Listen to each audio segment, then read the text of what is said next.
I call BS. That's right. Here's why. I was scrolling through YouTube to see what realtors are riffing on. I found one California realtor who was insisting that her sellers get a home inspection done before she'd put a for sale sign in the front yard. Then she proceeded to go through an inspection report, all 75 pages of it, pointing out one issue after another that she was insisting that her clients repair or replace before she put that for sale sign in the yard. Sorry, but I do call BS. In 97% of the cases, getting a pre-market home inspection done is not only unnecessary, but for the seller, it is very, very costly and a waste of time. Stay tuned and I'll explain why you really don't want to do that. Hi, I'm Bob with Top Choice Real Estate and the Living in Indiana team, bringing you the word on the street, talking Indiana real estate. You know, I don't see where a pre-listing home inspection helps you much. The things a home inspection show up, like electrical outlets that don't work properly, plumbing leaking in the crawl space, maybe dirty furnace filters, garage door sensors that don't work properly, exhaust fans that don't vent outdoors, etc., etc., etc. These are not things that are visible to the buyer when they're walking through a house. Understand, these things will not get in the way of a buyer writing an offer. And isn't that what you want?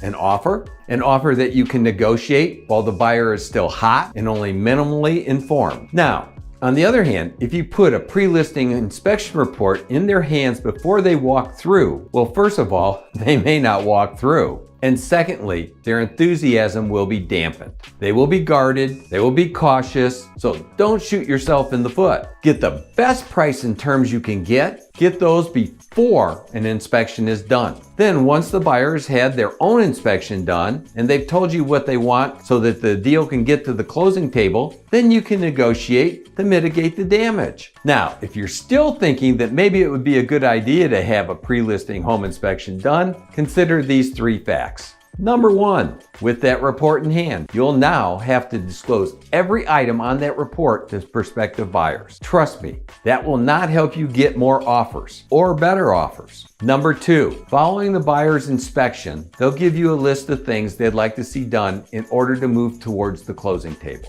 What is on the buyer's list will depend on who they are and what bothers them. Hey, some will want the house bad enough they may not ask for anything. Heck, they may not even ask for an inspection. Others will be frantic. It's just the luck of the draw on who you get. Then there's the possibility that the guy's an HVAC tech and could care less condition of the furnace because he's going to replace it anyways. Or another might have a brother-in-law that's a plumber. Or another has a best friend who's an electrician and that guy will work for beer.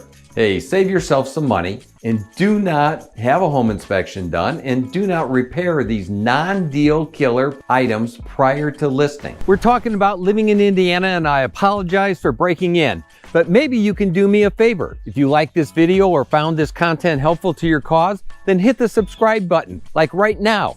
There's no cost or obligation, there's only benefit. I work harder to make good things happen. Okay, back to the show.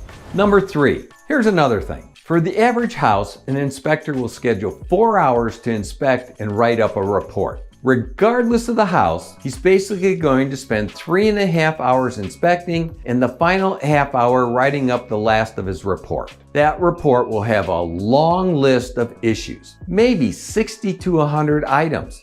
This is true even for good houses. Again, even a good house, the inspector will find 60 to 100 items to write up. A really bad house may have 100 or 120 items on it, but it won't have 200. That's true even for foreclosures, which have to be gutted. One way or another, that inspector is going to earn his fee. He will write for 3.5 to 4 hours. He's not going to come back the next day and put in another 3.5 hours. Just not going to happen. Nor is he going to leave early. He's going to justify his fee. So if you were to get a pre-listing home inspection done and then clean up, say, 70 or 80 issues, guess what?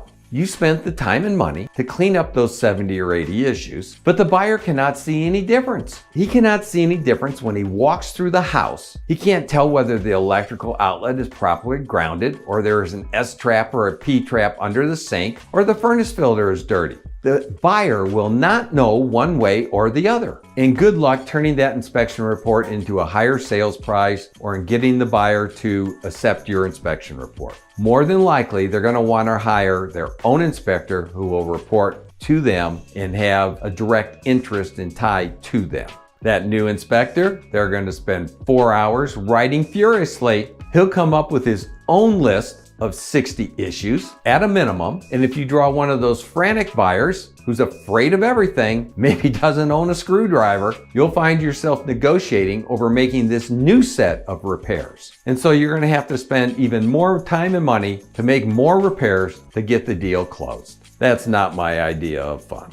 Bottom line, you will almost always spend less time and money if you only deal with the inspection that is made after a purchase agreement has been signed. So I'm saying you don't want to have a pre-listing home inspection and then fix everything the inspector found wrong. Now, if that's the case, just what should you do instead? Drum roll. Here's what my sellers have found to be the most beneficial. I start by doing a room-by-room analysis with my clients. We walk through the house and talk about its strengths and weaknesses. Basically, we do a SWOT analysis. You know, strength, weaknesses, opportunities, threats. I do this for free, and hopefully you have a good realtor that can do a creditable job for you too. As we walk through talking about this and that, we're focusing on two things. Number one, are there any deal killers and what we can do about them? And number two, what could be done that would help the seller make more money? I'm not talking about all the things that the seller could do to get a higher price on the home. Sure,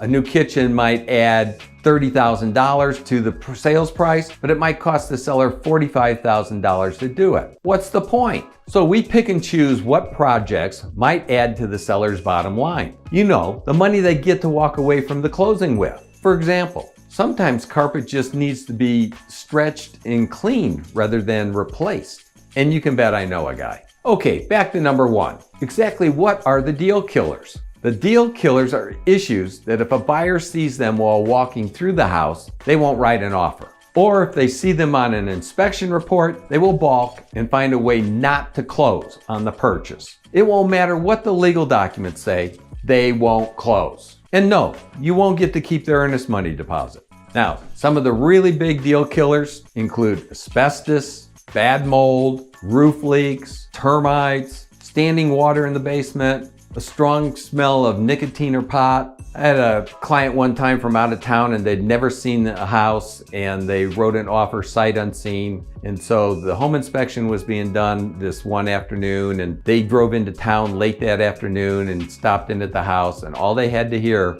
was that there was asbestos. Heck, it was a little bit on a pipe and it could have been encapsulated or it could have been removed. It really wasn't a big deal, but asbestos scared the daylights out of them and that deal did not close. Bad mold, people immediately think of like the 60 Minutes segment back in 2001 that scared the daylights out of half the nation. So you don't want bad mold being present. Even if there's a stain on the ceiling and the people walk through and they see that stain and you may have put a new roof on since that stain was developed, they're gonna think about that stain and it's gonna be an issue in negotiations from that point forward. So if there's a roof leak, fix it. If there's a ceiling stain, fix it and then paint it. If you gotta paint 3 rooms in order to make the ceiling all be the same color, do it. These are deal killers. Termites, get them taken care of. Repair the damage, have the receipts and the guarantee handy. Nobody wants termites. They're scary. Standing water in a basement. I remember one time we were doing a pre-closing final walkthrough and we walked into the house and there was 18 inches of water in the basement. Let me tell you, that deal did not close. There was no talking about it. There was no work that was going to cure it. There was nothing the seller could do to hold that deal together. So if that's a problem, you fix it beforehand. If there's a strong smell of nicotine or pot, people may take 2 steps inside the door and say, hey Bob, we're out of here. We just can't deal with this. So if that's an issue, solve it before you put the house on the market. Be sure to solve these kinds of deal killer problems before putting the house on the market. You'll get more offers and a strong offer will have a much higher likelihood of closing. Okay, enough said. To sum it up, number 1, before you put the house on the market, take care of the deal killers. Number 2, Get a good room-by-room analysis, and then do those things that will add to the pile of money that you get to walk away from closing with. And number 3, leave the inspection for the buyer to order and pay for, if even they decide to have one. Okay, keep an eye out for future videos or what you can expect to happen at an inspection, and better yet, how you can best negotiate. Say, if I can be of service in helping you successfully sell or buy your next home, be sure to call, text, or email me, because I work harder to make good things happen.